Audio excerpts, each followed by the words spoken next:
Halo, what's up guys? Ketemu lagi dengan saya Tunus ini yang pastinya wong Jawa yang tidak meninggalkan Subosito. Oke guys, di video kali ini aku masih melanjutin yang andai aku tidak ke Korea ya. Kali ini saya sedang berada di Pulau Nami ini, Nami Island ya. Saya akan mencoba untuk mencari narasumber yang mau untuk saya wawancarai. Mudah-mudahan dapat doain ya. Jadi, seperti apa narasumber yang baru saya cari ini, ikuti terus videonya, yuk cus.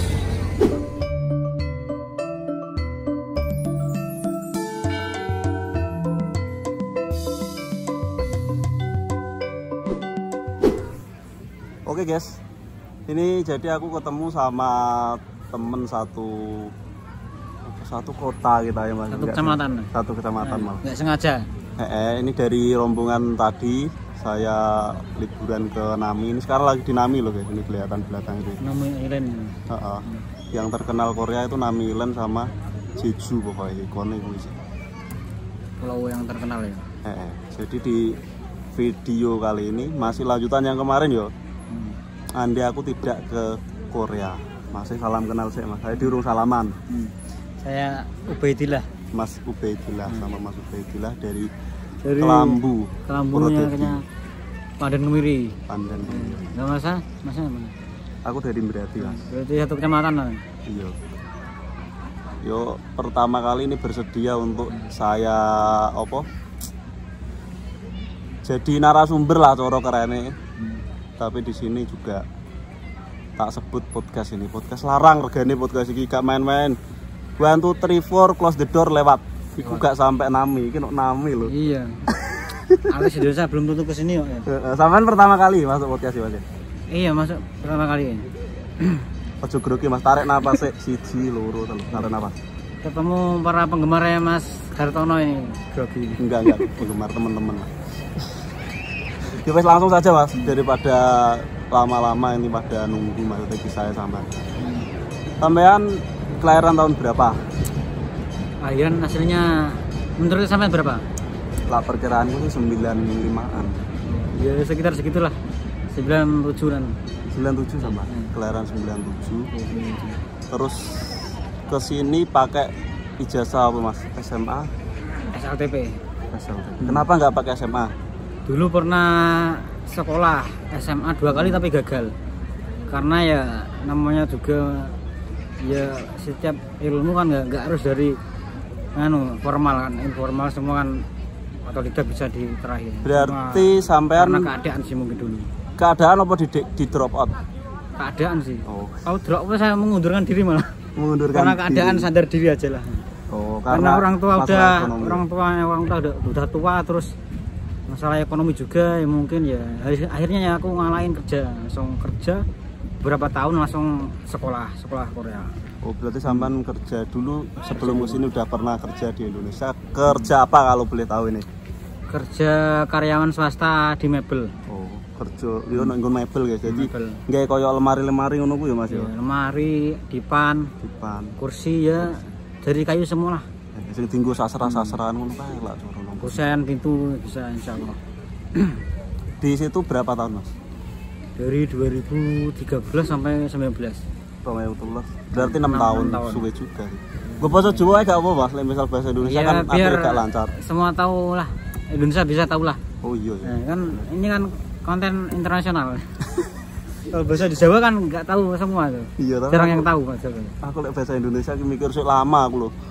Malah justru. Iya Mas. Terus yang bikin sampean bisa sampai di sini kan udah jadi kerja di mebel itu kan pasti punya gaji pendapatan tuh. Terus yang mendorong sampean bisa sampai sini itu apa? Ya kemauan, maksudnya kemauan sama niat. Tahu ada kerja di Korea loh, maksudnya dari mana? Dari saudara saya, sepupu. Awalnya nggak sengaja sih, awalnya main ke rumah, terus tiba-tiba diajak gitu aja. Kayak menarik gitu, gajinya lumayan, terus kerjanya cuma kontraknya ya nggak terlalu lama, 5 tahun gitu kan. Mumpung masih muda gitu, dimanfaatin umurnya gitu. Terus alhamdulillah nyampe sini. Ikut sekolah itu Mas. Iya Mas, dengar-dengar itu katanya sampean dulu itu pas sekolah itu yang ngajak kan masih sampean, tapi masih sampean malah nggak lulus itu gimana ceritanya? Malah sampean yang lulus. Dulu kan saya sekolah kan 2015 ya akhir. Iya. Buat persiapan ujian 2016. Tapi akhirnya nggak ada ujian, nggak tahu kita kan.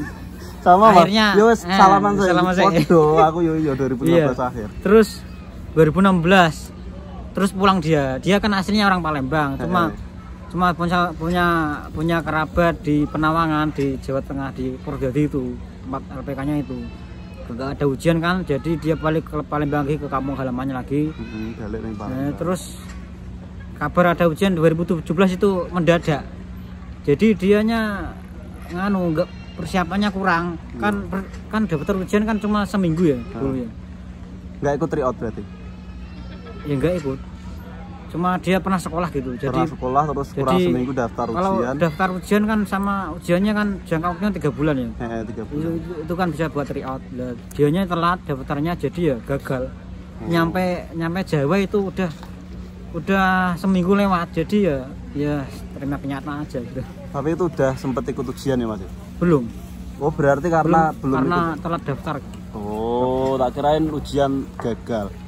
Tapi dari LPK-nya sampean itu kan LPK-nya aslinya kurang pengalaman sih, jadi masih baru. Belum pernah ikut ujian sama sekali. Jadi kan istilahnya itu kaget apa belum persiapan, jadi ya kayak gitu akhirnya. Dari di situ muridnya banyak enggak Mas itu LPK? Awalnya itu yang ikut ujian itu 60 orang. 60. Lulus? Yang lulus 10. Yang lulus 10. Ujian kedua cuma berapa orang ya? 6. Enggak. Cuma 8 malah. 8 yang kesini 6. Yang gagal ada 2. Loh, gagal kenapa itu 2? Karena apa ya? Tawarna. Cewek sama yang satunya itu sakit TBC. TBC apa? Penyakit kuning itu loh. Ya, hepatitis B. Oh, hepatitis. Hepatitis B. Ya. Berarti gagal di prelim Mas yo. Yang berangkat gagal di prelim. Gara-gara medikalnya kan gagal. Yang satu medikal gagal, satu cewek nggak dapat SLC gitu. Iya, kalau cewek emang susah, guys. Tapi ada satu yang bisa masuk, cewek. Nyampe sini. Sekarang di Sungso. Oh, di Sungso malah. Kok nggak diajak tadi? Sekarang susah hubungan susah. Biasalah cewek kalau nyampe sini kayak gitulah. Iya sih. Nggak kaget aku. Mungkin juga punya pacar. Iya. Pernah sekali nggak sengaja ketemu di warung Sijang sama pacarnya. Nggak sengaja itu. Tapi masih nyapa tuh, Rek? Ya kalau nggak tak sapa mungkin ya pura-pura lupa mungkin ya. Iya. Biasalah ya nggak apa-apa, namanya juga niatnya orang beda-beda di sini. Terus itu guys, jadi dari hikmah Mas ini kalau misal kamu cari LPK yo, tak saranin cari LPK yang udah pengalaman. Kalau misal emang itu LPK bener-bener baru gitu, boleh lah, tapi kalian juga harus usaha lebih keras dari diri kita sendiri sih pastinya Mas. Nah, cara pengajarannya menurut sampean masuk nggak itu LPK yang baru itu? Tergantung muridnya sih Mas. Tapi ya kayaknya sih masuk. Tapi sekarang udah tutup LPK-nya. Udah tutup. Katanya sih sekarang jadi toko kelontong katanya. Ya wes kuwi intinya. Terus sampean proses nunggu ke sini katanya juga lama juga, Mas. Lama, Mas. 2017 lulus Juni 2017.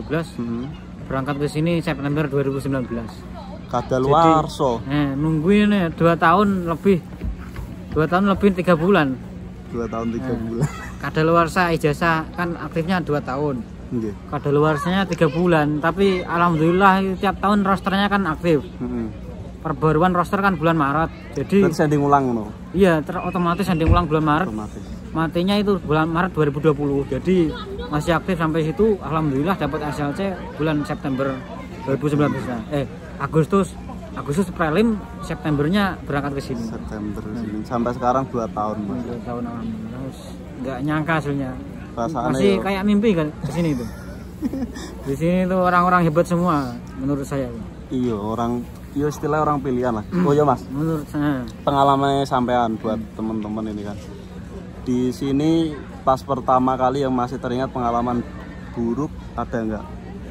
Ya kalau pengalaman buruk sih, ya, setiap orang pasti ngalamin yang buruk yang baik ya. Buat pengalaman aja, buat pelajaran aja gitu. Kalau menurut saya sih yang buruk itu buat kita lebih baik ke depannya. Kalau mana baik buat kita jadi jadi nganu rendah diri aja gitu, nggak usah sombong gitu. Jadi kalau misal ada perlakuan buruk itu berarti melatih kita untuk mental lebih lebih sabar. kuat sana. Iya Mas ya. Untuk melatih kita lebih sabar lagi. Yo misal baik yo kuwi disyukuri ae intine. Enggak boleh kita untuk terlalu sombong kayak aku sombong kok. Mas Hartono itu rendah hati, baik. Terus iya Mas, maaf nih Mas. Ini buat motivasi teman-teman juga selama sampean di sini 2 tahun di sini kan terkenal sama dunia malam ya Mas. Sampean katut nih dunia malam enggak? Alhamdulillah belum pernah. Jangan. Saya itu nganu, kalau malam itu istirahat. Enggak keluyuran, jarang kalau keluyuran, paling tips untuk menghindari. Paling cari makan. Ya perkuat iman sama jangan jauh dari keluarga lah istilahnya lah. Kita sibukkan diri kita dengan hal positif. Jadi isilah waktu luang, kayak kata pepatah ini loh, aku setuju. Isilah waktu luangmu dengan hal yang positif atau waktu luangmu akan diisi hal-hal yang negatif. Terus sama ini yang penting, yang paling penting ini lingkungan. Kalau lingkungannya orang-orangnya yang suka kayak gituan ya pasti suatu saat ketularan. Kalau lingkungannya orang baik-baik semua, alhamdulillah, orang musola apa orang masjid itu pasti ya insya Allah ya nggak bakal. Benar. Istilahnya kumpul bakul minyak bakalan mambu wangi ya kan. Lah awake dhewe kumpul kebo gupak yo tularan. Mesti. Kalau ketularan itu masuk. Kayak Mario Teguh guys yo, gak apa-apa maksudnya. Biar sekedar memotivasi lah. Biar kawan-kawan di Indonesia semangat sininya. Iya. Terus selama sampean di sini, ini maaf meneh ya Mas, sampean udah dapet apa aja buat motivasi? Saya udah alhamdulillah bangun rumah sama orang tua. Aslinya saya itu anak terakhir, jadi orang tua ikut saya gitu. Sampean bikin rumah sendiri berarti? Iya bikin rumah buat saya dan orang tua saya. Dari nol ya Mas? Iya, bongkar yang dulunya udah nggak layak, terus dibongkar, terus bangun yang baru lagi. Sama udah selesai tanah, alhamdulillah. Tapi yang atasnya belum. Kurang atas. Oh, 2 lantai tuh? Ya insya Allah. Wah. Besok kalau main ke rumahnya Mas, besok main tak review boleh Mas yo. Welcome. Mas juga sebenarnya punya channel YouTube sih, cuman. Iya, cuma saya itu jarang aktif, jadi fokus kerjaan dulu. Soalnya ya kerjanya jamnya panjang, juga banyak lemburnya, ya ganjugan juga. Selain rumah Mas, apa mana Mas? Ya ada di mana sih? Ada di tanah Sumatera, lahan kopi investasi. Kopi. Sawit. Bagus guys. Sama jadi ya sawah sedikit lah. Buat besok nanti kalau di rumah itu ada kegiatan gitu. Nggo pangan istilah lano kampung ngono. Aku padha ya tuku sawah sithik-sithikan. Nggo pangan omah dadi sok kari ramben. Biar semangat makin semangat kesini yang orang-orang. Iya. Jangan mikirin ujiannya ada apa enggak, yang penting sekolahnya dulu. Kalau udah pinter itu ujian kapan-kapan itu kita bisa ngadepin dengan mudah gitu. Kalau mikir ujian kapan, nggak ada ujian itu ya kita malas belajar malah. Yang penting ujian nggak ada, kita belajar terus, perbanyak itu pengetahuan kita. Oh iya Mas, kan sampean koyo sik ngimpi ning kene. Aku juga ora kroso wis ngerti-ngerti wis 4 tahun hampir selesai, tinggal beberapa hitungan bulan lah istilahnya. Ini masih ngerasa kayak mimpi. Sampean pernah bayangin nggak kalau misal seandainya sampean nggak kesini, kira-kira sampean itu sekarang jadi apa loh? Mungkin ya masih jadi kuli, karyawan juga. Masih gimana ya? Paling kerja gajian buat kebutuhan habis gitu aja. Nggak bisa nabung gitu. Kalau di sini kan insya Allah nabungnya lebih banyak daripada pengeluaran gitu. Emang di mebel itu gajinya berapa? UMR Mas, UMR ya sekitar 2 sampai 2,5 gitu. Oh 2 juta sampai 2,5. Iya sih habis nang omah dia semono ya ku ngredit motor ya kurang. Soalnya kan kita kan tiap hari kan ya kebutuhan juga, kita juga orang tua juga kan ada gitu. Jadi ya paling nyisihin dikit buat nganu keperluan besok-besok gitu. Ya alhamdulillah ya masih diberi kesehatan buat kerja gitu, alhamdulillah. Iya.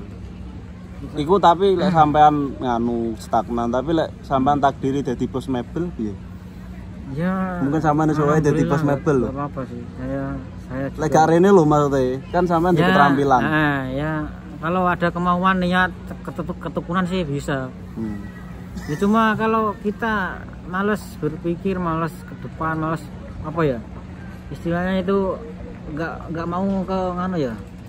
Masih di zona nyaman terus ya nggak bakal berubah. Iya, berarti sampean mengambil resiko gitu Mas. Mengambil resiko dulu, kalau nggak ngambil resiko ya nggak ada perubahan gitu. Di rumah udah punya usaha? Belum sih. Tapi kalau misalnya nanti pulang, Allah, punya cita-cita pasti Mas yo, bikin usaha sendiri. Pengen cari nganu lah, malah pengen punya karyawan lah, kita bisa bayar karyawan gitu. Entah usaha apa, yang penting kita bisa home industry lah. Ciptain lapangan kerja di kampung. Ciptain lapangan kerja biar nggak banyak pengangguran di rumah. Soalnya di desa saya juga banyak pengangguran maksudnya. Kalau di kampung usumnya apa tuh Mas di kampung sama? Paling ya sawah itu, tani. Sawah tuh enggak ono pengusaha-pengusaha apa ono enggak? Usaha paling nganu konveksi gitu. Tapi ya anu ibu rumah tangga sih. Rata-rata paling pokoknya tak anu lah. Suaminya kerja bangunan, istrinya konveksi, rata-rata kayak gitu. Tak dongake muga-muga dadi bos nang. Sampean juga tak doan jadi orang sukses. Amin. Yo sih pesan-pesan terakhir Mas. Kepanjangan gua malah. Kanggo teman-teman sing mati kan proses penerbangan nggak ada kemarin pada demo, mungkin ada sepatah dua patah kata untuk memberi mereka semangat atau tanggapan mengenai demo itulah. Ya menurut saya sih kalau misalkan rezeki kita di sini ya mesti ada jalan ke sini gitu. Kita nggak usah repot-repot ngeluarin tenaga buat kesini lah. Kalau kita ada jalan ke sini ya pasti Gusti Allah ya pasti ngasih jalan kemudahan gitu. Istilahnya yang penting usaha sama ikhtiar sama berdoa gitu. Termasuk demo juga ikhtiar tapi iya, tapi kalau misalkan demo itu kan pemaksaan istilahnya. Kesannya nggak bagus sih Mas. Kesannya yang memaksakan kehendak gitu. Yo setuju sih setuju. Cuma ya sabar, kalau misalkan nggak rezekinya nggak di sini ya mesti di Indonesia masih ada rezeki lain gitu. Malah enak bisa ketemu keluarga tiap hari. Di sini nggak semuanya enak Mas, soalnya ya jarang ketemu, maksudnya udah lama gak ketemu keluarga gitu. Terus gimana ya rasanya ya, tiap hari bangun tidur kerja itu rasanya ya capek juga ya. Iya, uangnya juga kita nggak megang, cuma bener. Uangnya ya kebutuhan sehari-hari langsung dikirim ke rumah gitu, jadi ya disyukurin aja yang masih di rumah gitu, dinikmatin. Iya, kalau banyak doa ben cepet bersyukur, intinya bersyukur sama sabar gitu. Demo jilid 2 gimana? Tak saranin sih mending jangan. Masalahnya di sini juga corona lagi. Iya, mending parah. Istilahnya HRD Korea itu enggak nganu, maksudnya enggak diem, maksudnya itu sebisa mungkin ingin mengambil tenaga kerja dari Indonesia juga. Cuma ya kalau dipaksain belum pas waktunya nanti malah tambah parah. Jadi kan iya, orang sini bisa berpikir gini. Orang maju itu beda sama orang berkembang istilahnya. Negara maju sama berkembang beda pemikirannya ya. Orang Indonesia kok sidik-sidik gitu kok demo ya, kesannya kan gitu loh Mas. Kalau misal demo tak saranin kalau mau bikin jilid 2 ya dikompakin semua, bikin video, di tag Pak Jokowi. Itu malah lebih efektif kok ya Mas ya. Sekarang zamannya kan zaman udah apa? Digital tuh semua maksudnya. Bikin video satu-satu nggak apa-apa, di tag Pak Jokowi semua. Insya Allah malah cepet direspon juga langsung. Nah demo kan kesannya demo itu ya wes ngono aja. Intinya semangat, kalau mau kesini itu belajar. Kalau ada ujian ya pasti diumumin kapan tanggalnya, dan juga ya jangan lupa berdoa. Iya. Perkuat iman di sini soalnya godaannya gede. Ya wes, mungkin cukup sekian video kali ini, mudah-mudahan bermanfaat. Jika bermanfaat boleh kalian share sebanyak-banyaknya ke media sosial kalian. Dan jika kalian suka dengan video ini silahkan like dan tinggalkan komentar. Ya wes, jika ada salah-salah kata mohon untuk dimaafkan. Sampai jumpa lagi di video-video berikutnya. Jika mau tanya-tanya mau bikin video apa silahkan di DM Instagram boleh, di komentar boleh, dan jangan lupa untuk dukung channelnya Masnya ini nanti. Bedone Official. Bedone Official. Nanti linknya tak taruh di bawahnya ya. Ya wes, sampai jumpa lagi. Wassalamualaikum warahmatullahi wabarakatuh. Waalaikumsalam warahmatullahi wabarakatuh. Salam Salaman. PMI.